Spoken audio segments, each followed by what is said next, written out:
e hoje é dia então de nós meditarmos e aprendermos com a igreja de Tiatira. O texto bíblico então desta noite está lá em Apocalipse capítulo 2, do versículo 18 até o 29, de todas as cartas ali das igrejas é o que tem mais conteúdo escrito.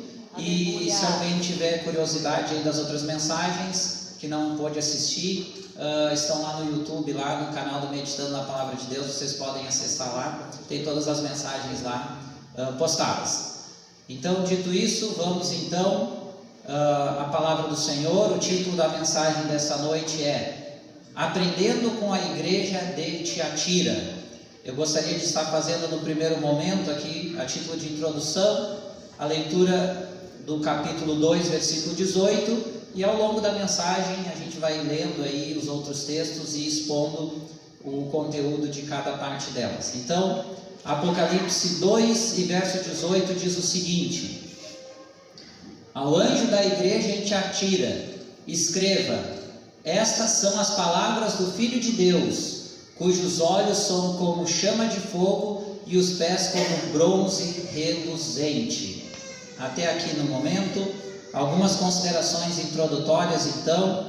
Primeira delas, amados, Apocalipse foi escrito pelo apóstolo João quando ele estava preso lá na ilha de Patmos por pregar o Evangelho. Lá no finalzinho já da sua vida, nós conseguimos ver isso lá em Apocalipse 1 e versículo 9.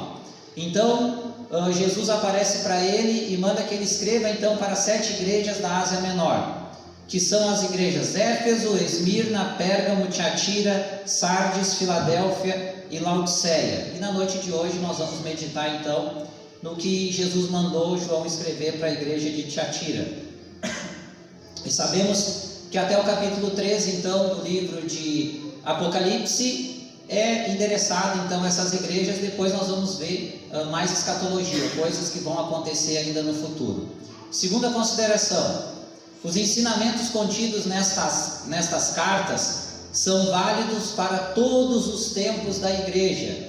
Nós cremos que originalmente, então, Jesus usou lá o apóstolo João para endereçar as cartas para cada uma daquelas igrejas, dada as características, as condições e como estavam cada uma daquelas igrejas aos olhos de Deus, não aos olhos dos homens. Sabemos disso, o contexto original lá daquelas cartas, mas cremos que a melhor interpretação é que existe um contexto original imediato, mas os ensinamentos que nós extraímos de todas as cartas valem para a nossa igreja, vale para a igreja de todos os tempos, inclusive agora a nossa no século 21. Algumas coisas são particulares daquele contexto, mas os ensinamentos eles se estendem para toda a história da igreja.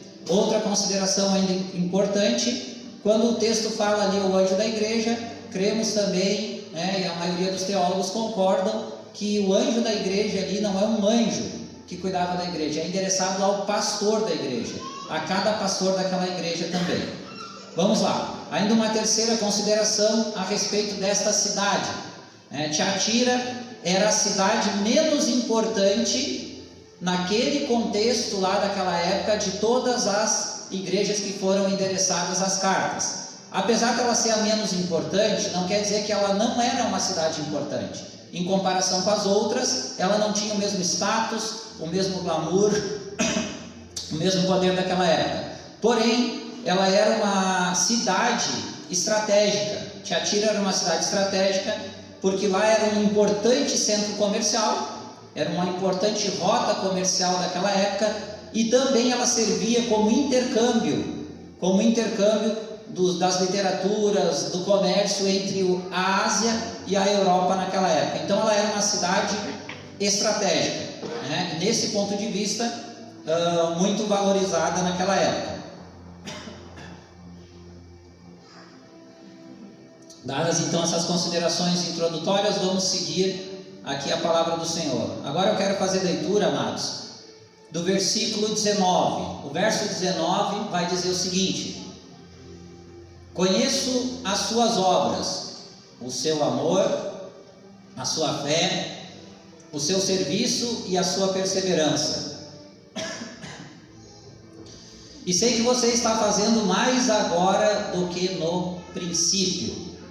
As cartas de João para as igrejas seguem uma estrutura. Ele começa fazendo uma introdução, endereçando para qual igreja que era, e depois começa uma sequência de críticas e elogios, ou só críticas, e depois uma conclusão e uma bênção final. Essa estrutura nós podemos ver em todas as cartas, não é diferente em Tiatira.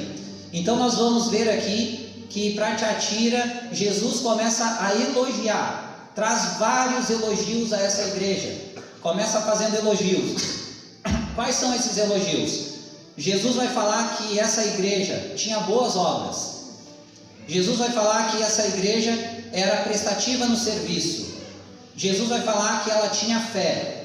E também vai falar que ela tinha perseverança e que ela estava evoluindo. O texto é claro ali. E que as obras que estavam fazendo agora eram maiores que no princípio.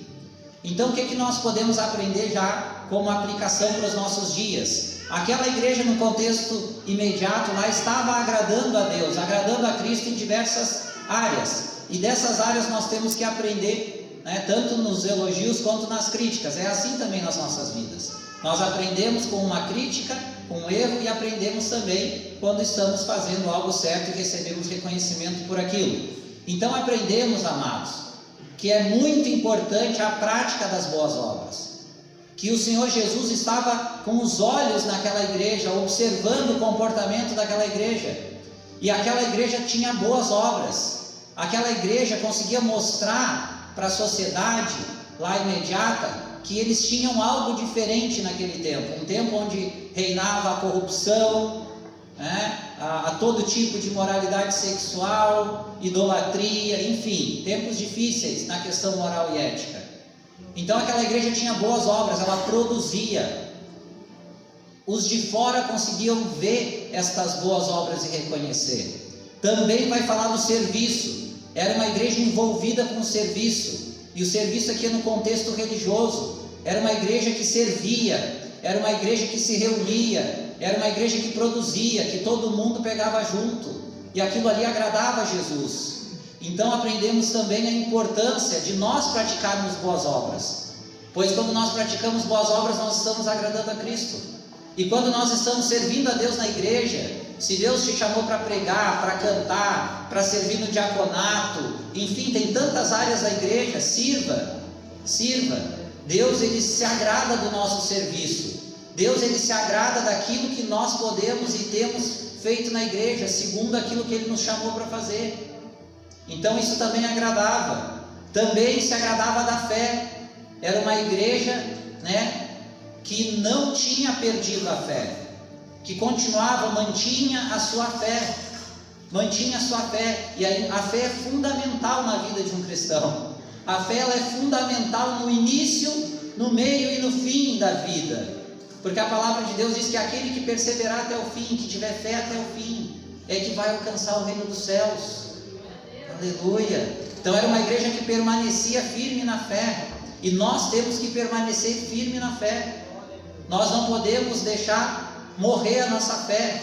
Porque quando a nossa fé morre, nós apostatamos da fé. E temos uma separação de Deus nesse momento.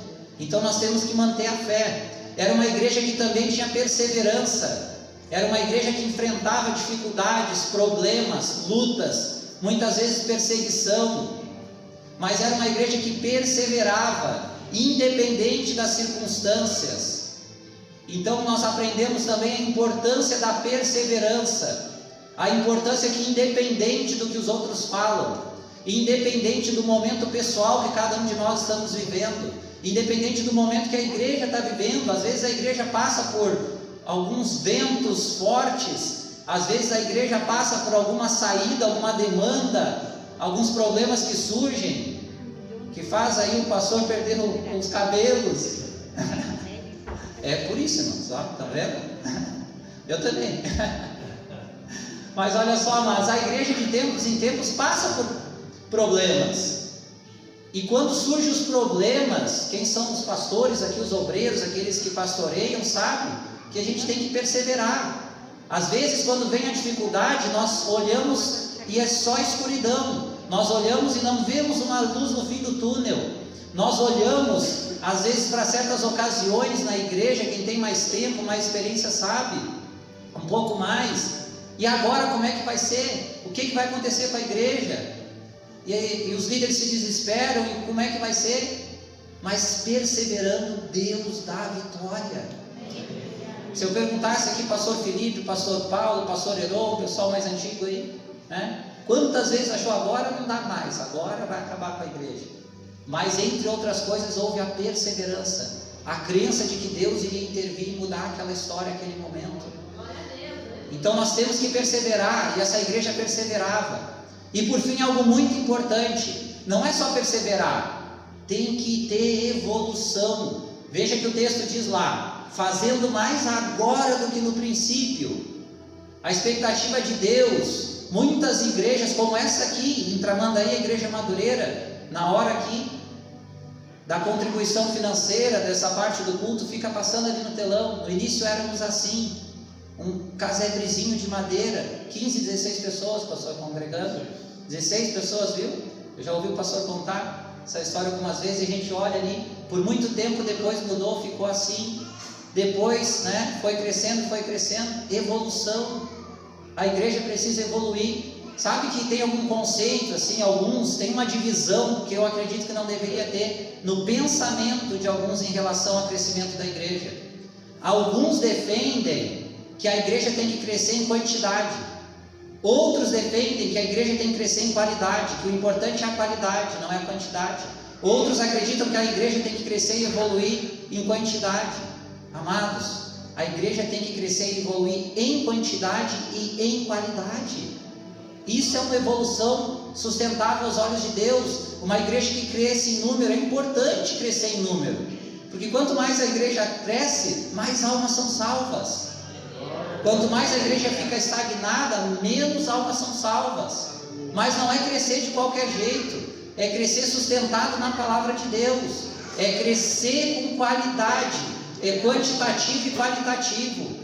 E essa igreja evoluía, e nós aprendemos que a igreja tem que crescer sim em quantidade. Nós temos que continuar a obra missionária de pregar o Evangelho, mas nós temos que fundamentar essas palavras que estão essas pessoas que estão chegando na palavra de Deus. Isso é qualidade. As duas coisas têm que andar juntas, elas não são separadas, não há uma dicotomia, elas têm que ser complementares. E era isso que estava acontecendo lá com parte dessa igreja. Amém? Vamos continuar então. Aprendemos aqui com os elogios, porém, todavia, Jesus começa a traçar várias críticas severas para aquela igreja.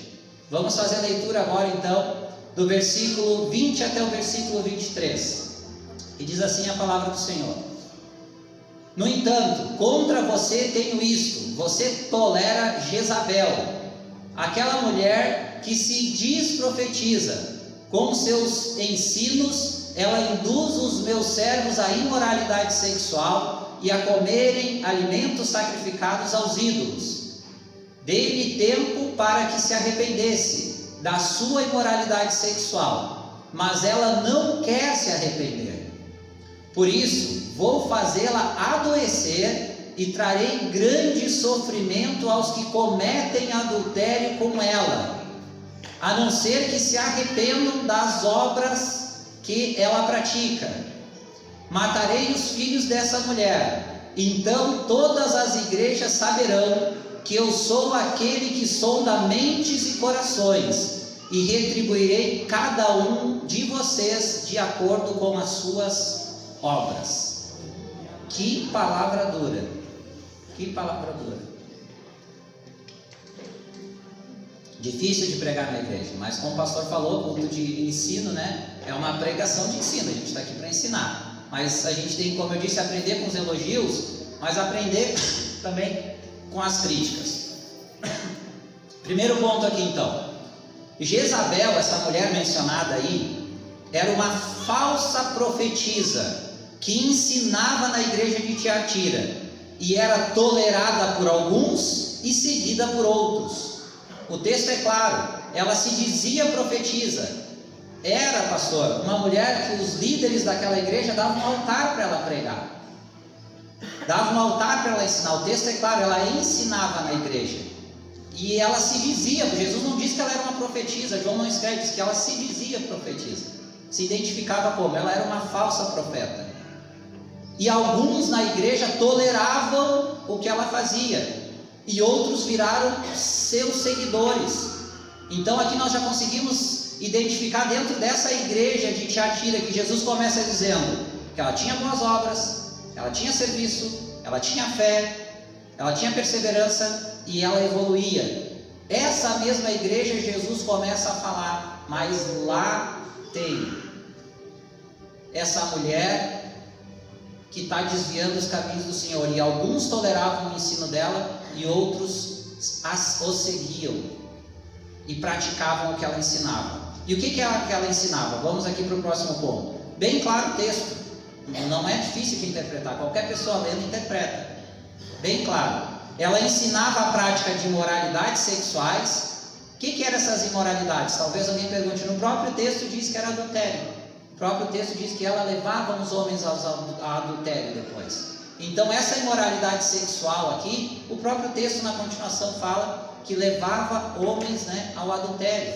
Então, algo que é abominável aos olhos de Deus. Ela ensinava na igreja, irmãos, o adultério, a prática do adultério. E não só ensinava, como praticava com os irmãos da igreja o adultério. Então essa era a primeira coisa que é censurada por Jesus no ensino dela. Esse era o ensino dela dentro da igreja. E o segundo era comer comidas sacrificadas aos ídolos. Naquela época lá, aquela cidade de Tiatira, todo aquele contexto lá, amados, viviam numa época do período que nós chamamos da cultura greco-romana. A cultura greco-romana era composta por idolatria, e porque ela era politeísta. E o que é o politeísmo? É uma religião que acredita em dezenas, centenas, milhares de deuses, vários deuses. Então eles estavam imersos na cultura greco-romana, e eles tinham templos de vários deuses, Apolo, Afrodite, Artemis, Diana, tantos deuses lá. E lá em Tiatira também tinha. Então o que eles costumavam fazer? Festas nestes templos religiosos que existiam lá para esses deuses. E quando eles faziam festas nesses templos, eles convidavam a população da cidade para ir fazer ceia lá para comer. E antes deles comer aqueles alimentos, aquela comida era oferecida aos ídolos. Estes ídolos então eram esses falsos deuses. Antes deles cear, eles faziam como o cristão faz, ora e consagra, agradece a Deus a comida. Eles ofereciam essa comida sacrificada aos ídolos e diziam: essa comida que nós estamos comendo aqui é para o Deus Apolo, é para Deus Artemis, é para Deus Afrodite, antes deles comerem. O problema não era comer comida. A Bíblia mesmo, o apóstolo Paulo vai dizer, o problema até em si não era nem comer a comida, porque Deus santifica todas as coisas. O problema era comer a comida sacrificada aos ídolos. Era sacrificar os ídolos e comer. E quem é que estava participando disso? Os cristãos ensinados pela profetisa Jezabel. Jezabel estava ensinando: vamos sair aqui do culto, é como se fosse assim, vamos sair aqui do culto, vamos procurar uma outra religião que adora deuses nos nossos dias, para vocês entenderem. E vamos lá, vamos sair daqui, em vez de ir num X, sei lá, em algum lugar, e vamos ali naquela outra religião que é incompatível com a nossa fé, que adora Deus, e vamos comer lá. Eles vão orar, vai ter lá uma festinha, vamos lá. Era assim que acontecia.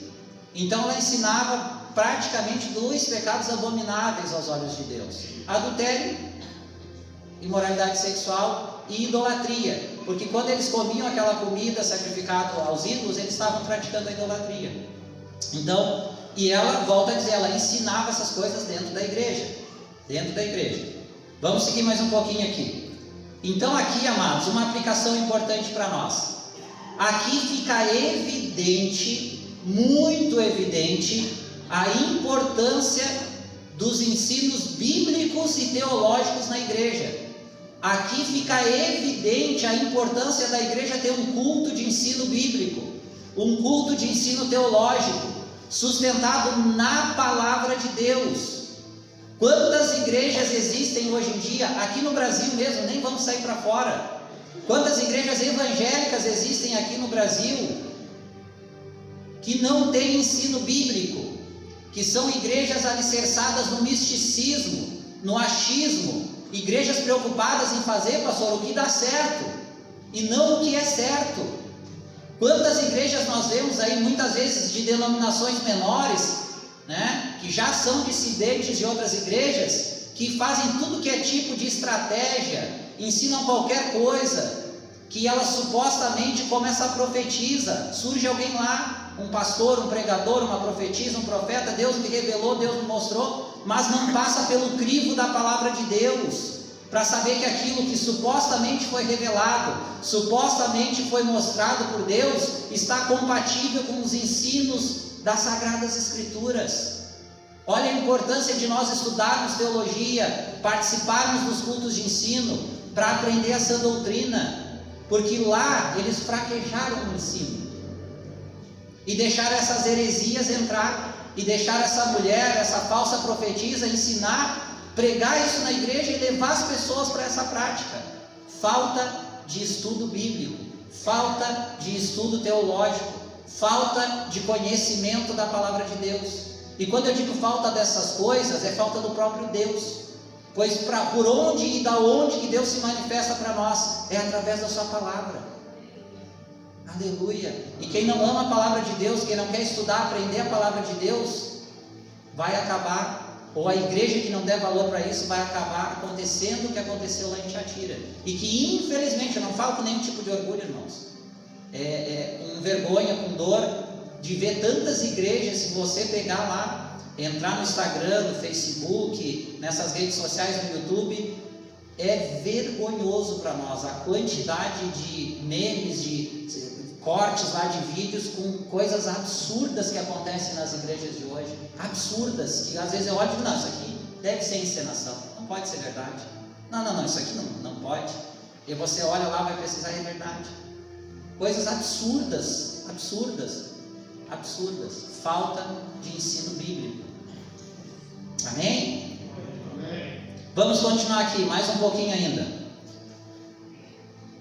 Amados, algo muito importante também nessa passagem. Essa mulher ficou um tempo lá, o texto é claro. Ela ficou um tempo, um tempo necessário e suficiente de arrebatar seguidores para os ensinos dela. E olha o que o texto vai dizer: Deus deu tempo para ela se arrepender. Mesmo ela fazendo tudo isso que ela estava fazendo, o texto é claro, vai dizer que deu tempo para ela se arrepender. Vai dizer assim, dei-lhe tempo para que se arrependesse da sua imoralidade sexual, mas ela não quer se arrepender. Olha, nisso nós conseguimos ver um dos atributos de Deus, que é o amor de Deus, que é a misericórdia de Deus sobre a vida dessa Jezabel, dessa mulher lá. Deus deu tempo para ela se arrepender. Deus não veio e fulminou ela no mesmo momento. Deus deu tempo, chamou ela ao arrependimento, e o texto diz que ela não quis se arrepender.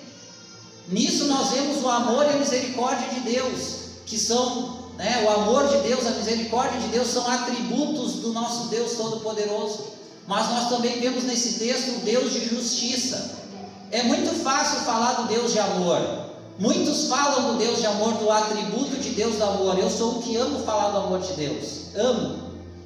Mas é um dos atributos de Deus, e é muito importante o amor, mas Deus não é só amor, Deus é justiça. Neste texto nós vemos o amor de Deus, mas nós vemos a justiça de Deus. Veja que Deus deu tempo para ela se arrepender, deu tempo para os seguidores delas também se arrepender, deu tempo, e eles não quiseram se arrepender, e aí vem o juízo de Deus, a justiça de Deus. Por quê? Porque o texto vai dizer que, como não se arrependeu, Deus prometeu castigar eles severamente. Ela com doença e sofrimento, doença grave. O texto vai dizer que Deus vai colocar uma doença grave, vai jogá-la de cama, como punição. E aos seus seguidores, se não se arrependerem, Ele vai impor sobre eles grande sofrimento. Doença para ela e grande sofrimento para ele. Está no texto, é o que está ali. Isso é o que? Justiça de Deus. Deus é mau por isso? Não. Deus amou eles. Eles foram expostos à palavra, se converteram, chegaram à palavra, corromperam o evangelho, e Deus não fulminou eles. Olha que amor, que misericórdia. Deus deu tempo, mas eles não quiseram se arrepender, e aí vem o juízo, a justiça de Deus, que trouxe dor, doença e grande sofrimento sobre eles, porque eles não se arrependeram. Porque a palavra de Deus, amados, diz que tudo aquilo que o homem plantar, ele vai colher. Tudo que a gente semear, a gente vai ter que colher. Deus é justo, Ele não esconde isso de nós. Então, amados, cuide com o que você está plantando. Vamos cuidar o que nós estamos plantando. Deus é um Deus de misericórdia, que nos chama ao arrependimento. E agora eu estou falando para crente, não estou falando para quem não é convertido ainda. Essa palavra é para a igreja, não era para os não convertidos. Essa exortação não é para quem está fora, é para quem está dentro. É quem é membro da igreja. Se nós andarmos em pecado, Deus até vai nos dar um tempo para nós nos arrepender, mas a consequência vai vir, e Deus vai nos punir, porque Deus é justiça. Assim como Ele fez lá, Ele vai fazer na minha vida e na vida de vocês, se vocês não andarem nos caminhos do Senhor. A gente vai plantar e vai ter que colher. Amém ou não amém? Amém. Aí é difícil dar um amém. Mas vamos lá, vamos seguir. Amados, vamos seguir aqui no texto bíblico então. Versículos 24 até o versículo 28.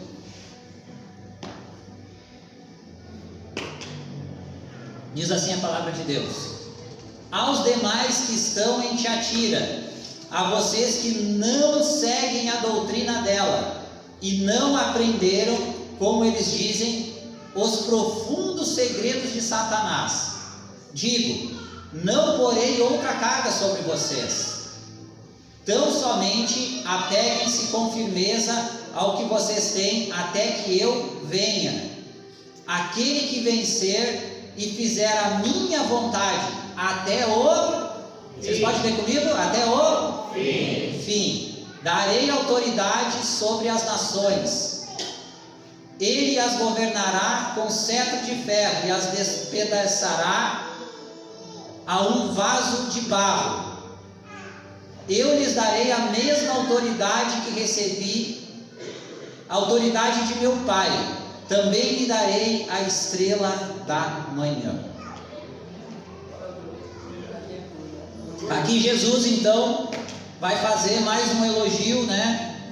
E vai fazer uma conclusão. Vão então escrevendo ali, segundo a visão de Jesus, nós temos a conclusão da carta endereçada para Tiatira. Vamos lá, primeiro ponto aqui. Eu falei no início lá da mensagem que tinha dois grupos em Tiatira, né? O grupo dos que toleravam o que Jezabel fazia e ensinava, toleravam, e o grupo dos que praticavam o que ela ensinava, aqueles que faziam, cometiam os pecados, né? Comida idolatrada, sacrificada aos ídolos e adultério, e outros que toleravam aquilo ali, achavam normal, não viam problema naquilo. Mas aqui nós temos um terceiro grupo em Tiatira, que são os que não seguiam as doutrinas de Jezabel, os que não se corromperam. Aleluia! Lembra o elogio de Jesus lá no início? É esse grupo aqui. Jesus começa elogiando, traz exortações, críticas e termina elogiando de novo. Esse elogio aqui é para aqueles que tinham fé, é para aqueles que avançavam, era para aqueles que tinham boas obras, eram para aqueles que continuavam evoluindo, que perseveravam na perseguição, na dificuldade. Jesus retoma a falar deles no fim, faz uma pausa para fazer as críticas e retoma para falar para aquele grupo. Esse é o terceiro grupo. Temos então o grupo dos que praticavam o pecado, temos o grupo dos que toleravam o pecado, e temos o grupo dos que permaneciam fiel ao Senhor e à sua palavra, que permaneciam fiel ao Senhor, a sua palavra, os seus ensinos, que não se corromperam. Aleluia, aleluia. E o texto vai dizer que sobre eles Deus não ia botar mais nenhuma carga, sobre vocês não vai ter mais nenhuma carga, porque vocês permaneceram fiel. Aleluia. Tem uma parte do texto ali que quando nós lemos fica até um pouquinho difícil de entender. Vai falar os profundos segredos de Satanás. E estudando, né, vendo alguns autores, o contexto lá, as explicações são quase unânimes. O que seria aquele profundo? Esse grupo de Jezabel aí, eles experimentavam as profundezas dos segredos de Satanás. Quais seriam as... Até não é tão difícil. O que Satanás tem a oferecer? O pecado. E eles experimentavam os mais cruéis, os mais baixos, os mais depravados pecados, acreditando que eles tinham que conhecer as profundezas de Satanás, que seria imergir, mergulhar em todo tipo de pecado, para daí vir a graça de Deus sobre eles. Isso aí era o gnosticismo, um conceito que quase dizimou a igreja nos primeiros séculos. Então eles praticavam as profundezas do pecado, as profundezas de Satanás, mas aquele grupo permanecia fiel ao Senhor, não queria saber dessas profundezas, desses segredos de Satanás. Aleluia. E o texto vai terminar dizendo que, mais uma lição importante: os que perseverarem até o fim, fazendo a vontade de Deus, seguindo as suas doutrinas, estarão com Ele na eternidade. Aleluia. E vão conhecer a própria estrela da manhã. Aleluia. Quem que é a estrela da manhã, amados? A Bíblia vai dizer que a estrela da manhã é o próprio Cristo. Aleluia. Que não vão se corromper, que vão permanecer fiel até o fim, e que eles vão ter a própria estrela da manhã, vão estar na eternidade com Cristo, aonde não vai ter Jezabel, aonde não vai ter seguidor de Jezabel. Aleluia, vai ter o próprio Cristo, que é o nosso Redentor, nosso Pai amado. Aleluia. Amados, eu quero concluir essa mensagem aqui em 2 pontos. Primeiro ponto: diante de tudo, e tanta coisa teria ainda para falar, mas é isso aí que Deus me deu até aqui. Primeiro ponto, amados, aprendemos com a igreja de Tiatira que as doutrinas cristãs são muito importantes.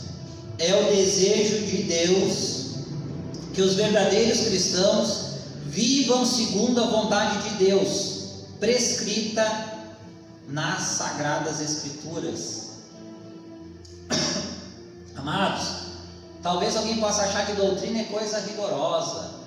Doutrina é coisa, roupa, às vezes confundem usos e costumes com doutrina. Doutrina, esse negócio de doutrina aí, não, isso é coisa do pastor Paulo, é coisa dos professores, do pastor Douglas lá, o Heron, os professor, né? Isso aí não. Amados, doutrina, as doutrinas são fundamentais na vida de um cristão. Pois é através das doutrinas cristãs, do estudo das doutrinas cristãs, que nós vamos ter através da palavra de Deus. Por que a doutrina é importante? Porque a doutrina é extraída daqui, da palavra de Deus. Homens, mulheres doaram ao longo de milhares de anos suas vidas para estudar a palavra, para pesquisar, para meditar, para traduzir. Você acha que nós temos a nossa Bíblia hoje em português por acaso? Foi Deus que fez um milagre e imprimiu as Bíblias? Não. Pessoas dedicaram às vezes sua vida, às vezes leva 10, 20 anos para fazer uma tradução de uma Bíblia para uma nova língua, às vezes um século. Aleluia. Pessoas se dedicaram a levar a sério a palavra de Deus, a estudar, a tentar traduzir para o mais diversas línguas possíveis, a conhecer os segredos de Deus e transformar em doutrina. É através das doutrinas que são extraídas da palavra de Deus que nós conhecemos que Deus é o Criador de todas as coisas. É através das doutrinas que nós cremos na Santíssima Trindade. Se eu perguntar para vocês onde é que está a palavra Trindade na Bíblia, alguém sabe me dizer? Ela não está na Bíblia. É um conceito que grita na Bíblia, que está aos nossos olhos, mas é através do estudo das doutrinas de Deus que nós vemos vários textos dizendo que Pai, Filho e Espírito Santo são um Deus. A doutrina da salvação, nós vamos pegar na palavra de Deus quantos textos no Antigo e no Novo Testamento. Estudar as doutrinas, estudar a palavra de Deus é fundamental, porque a igreja que não estuda, não valoriza as doutrinas, a palavra de Deus, ela vira como a igreja de Tiatira, uma igreja que dá altar para quem ensina o erro, dá altar para quem pega e leva as pessoas para o mar, para as profundezas de Satanás, para conhecer as profundezas de Satanás e não as profundezas de Deus. Aleluia. Amados, a expectativa de Deus é que nós cresçamos em conhecimento e graça. E conhecimento é só através do estudo, da busca. E o desejo do meu coração é que Deus continue preservando essa nossa igreja aqui, uma igreja que tenha graça, que tenha unção, que tenha fervor, que nós possamos cantar, chorar, nos derramar na presença de Deus, orar, buscar, que nós tenhamos liberdade de buscar o Espírito, mas que nunca nós venhamos nesta igreja aqui a esquecer da palavra de Deus, a tirar o papel dela, o poder dela, que é central na igreja, nas nossas vidas, que nós passamos cada vez mais e mais a valorizar as Sagradas Escrituras e o que elas ensinam. Aleluia. Segundo ponto, amados, aprendemos que na mesma igreja podem ter grupos diferentes de cristãos, os que vivem em pecados voluntários, que era aquele grupo da Jezabel e dos seus seguidores, era tudo dentro da mesma igreja, não era igreja diferente, era da mesma igreja. Nós temos o grupo daqueles que, infelizmente, mas existem nas igrejas, né? A gente aprende com a palavra de Deus, o grupo daqueles que vivem em pecados voluntários. E quando eu digo pecado voluntário, a pessoa conhece, tem conhecimento que é pecado, sabe que é pecado, está na igreja, está na comunhão e continua cometendo pecado. Então nós aprendemos com a igreja de Tiatira que tem algumas pessoas dentro da igreja que, mesmo tendo conhecimento da verdade, estando na comunhão da igreja, sendo batizado, participando da ceia, dos cultos, estão mergulhadas numa vida de pecado. E aquilo que Deus falou, que Jesus falou com aquela igreja, eu não posso negligenciar de falar aqui nesta noite. O que Jesus fez com aqueles, com Jezabel e os discípulos dela? Arrependam-se. Essa foi a palavra de Deus. Não veio o juízo primeiro veio a misericórdia. Arrependam-se. E amados, se tem alguém, eu espero que não, mas se tem alguém vivendo em pecado voluntário aqui e está ouvindo essa mensagem, a mensagem de Deus para essas pessoas é: arrependam-se. Arrependam-se, senão o que eu tenho para dizer para vocês é duro. O juízo de Deus vai vir sobre a tua vida. Arrependam-se, mudem, cancele esse pecado da tua vida, peça perdão para Deus, Ele vai te receber de braços abertos. Mas se você não fizer isso, espere pelo juízo de Deus. O segundo grupo dessa igreja são os que toleram. Segundo grupo lá, aqueles que até não cometiam pecado, mas eram coniventes com o pecado. Eles toleravam, eles até ouviam, não iam para a cama com Jezabel, não iam para a festinha lá comer comida sacrificada aos ídolos, mas achavam aquilo normal, não tinha problema. Talvez davam glória a Deus e aleluia quando ela estava pregando na igreja, ensinando na igreja. Toleravam. E tolerar o pecado é ser amiguinho do pecado. E será que Deus gosta que nós sejamos amiguinhos do pecado? Nós temos que amar uns aos outros, e nós todos somos pecadores. Isso é uma coisa. Mas amar o pecado não. Ser tolerante com o pecado não. Então, às vezes tem nas igrejas pessoas que são tolerantes com o pecado, que não vê problema, que até acham legal. E achar legal para praticar é um passinho. Para achar legal, para não ver problema no pecado, para cometer pecado, olha, está no caminho, bem alinhadinho. Nós não podemos tolerar o pecado, ser amiguinho do pecado. Mas graças a Deus que lá naquela igreja tinha os que não se corrompem. Aleluia. Aqueles que não se corrompem, mas que vivem de acordo com a vontade de Deus. E o texto diz, e eu não quero acabar com uma palavra de juízo, eu quero acabar com uma palavra de amor, de misericórdia, de recompensa de Deus, porque a palavra que foi pregada, aquele grupo, Jesus começou falando deles e terminou falando deles. Quem sabe lá João escreve, né, aquela visão maravilhosa que não tem como a gente imaginar, né? Começa lembrando, Jesus lembrando: eu estou com os olhos como chama de fogo sobre essa igreja. e lá tem gente que não se corrompe, que tem fé, e aí ele lembra, não, mas espera aí, tem um problema aqui, e aí ele não termina com o problema, ele lembra, não, mas tem aqueles que eu comecei mandando tu escrever, aqueles que não se corrompem, aqueles que vão perseverar até o fim, e sobre esse eu não vou botar mais encargo, sobre esse eu não vou aumentar, e é esses que vão estar comigo na eternidade. Aleluia. Desejo do meu coração é que essa igreja seja repleta apenas de um único grupo. Um único grupo, o grupo dos que não se corrompem, o grupo dos que perseveram na palavra de Deus, os grupos dos que amam a palavra de Deus, o grupo daqueles que se errar, pecar, se arrepende e volta atrás e muda, porque nenhum de nós, eu não estou aqui para dizer que eu sou santarrão, não, todos nós vamos errar, vamos pecar, o que nós não podemos ser conivente com o pecado, é achar que o pecado pode fazer parte da nossa vida. Amados, o pecado na vida do cristão não pode ser a regra, o pecado tem que ser a exceção, e quando a exceção surgir, nós temos que nos arrepender e mudar, e essa igreja que Cristo vai levar para o céu. Talvez, pastor Paulo, se Jesus tivesse que escrever para Madureira hoje, o que Jesus escreveria?